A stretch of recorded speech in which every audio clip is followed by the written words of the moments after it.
students, hope you are doing well at home. It is my first video for the student of Standard 7, subject SST, topic when, where and how, part 1. It is taken from history section, chapter 1, when, where and how. इस lesson में हम लोग पढ़ेंगे मध्यकाल के विषय में। हमारे देश का उस समय राजनीतिक, सामाजिक, आर्थिक, धार्मिक दशा कैसी थी, उस समय हमारे देश की महिलाओं की स्थिति भी क्या थी वगैरह। आइए हम शुरुआत करें।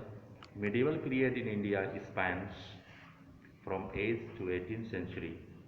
भारत में मिडिवल पीरियड यानी मध्यकालीन का समय है 8th से लेकर 18th century.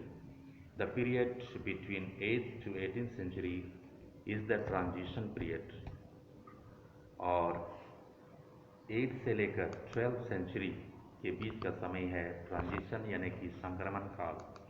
This period witness the rise and fall of empires in different parts of the subcontinent. Subcontinent मतलब उपमहाद्वीप, और यह वही काल है जो गवाह बना कई बड़े साम्राज्य के उदय और पतन का। In the north there were incursions from across the mountains which led to the emergence of the Delhi Sultanate and the Mughal Empire. पूरब में पहाड़ों से पार कई आक्रमण हुए हमारे देश में, जिसके कारण दिल्ली सल्तनत का उदय हुआ। The southern empires of the period included those of the Cholas and Vijayanagar.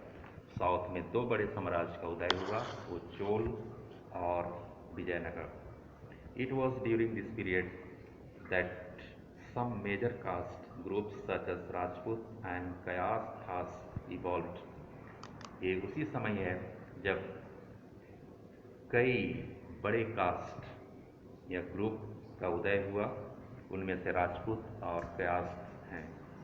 It was also during this period that the consolidation of Hindu society took place with the help of भक्ति movement।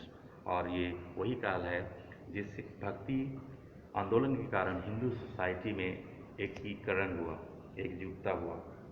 While Islam underwent a reform with the rise of the Sufi movement, जबकि इस्लाम में भी कुछ सुधार हुए, reform हुए सूफी movement के कारण।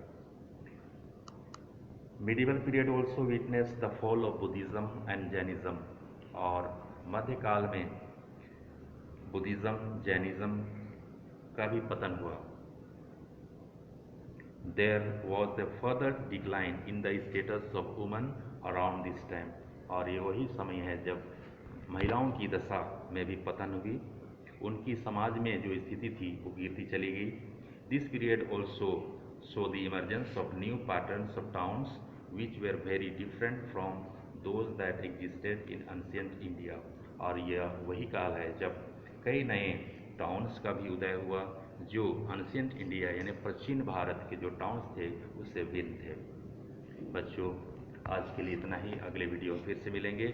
होमवर्क के तौर पर कुछ वर्ड्स मैंने यहाँ पर लिख दिया है, इसको आप ध्यान से देखिए। You can use your dictionaries to find out the meaning.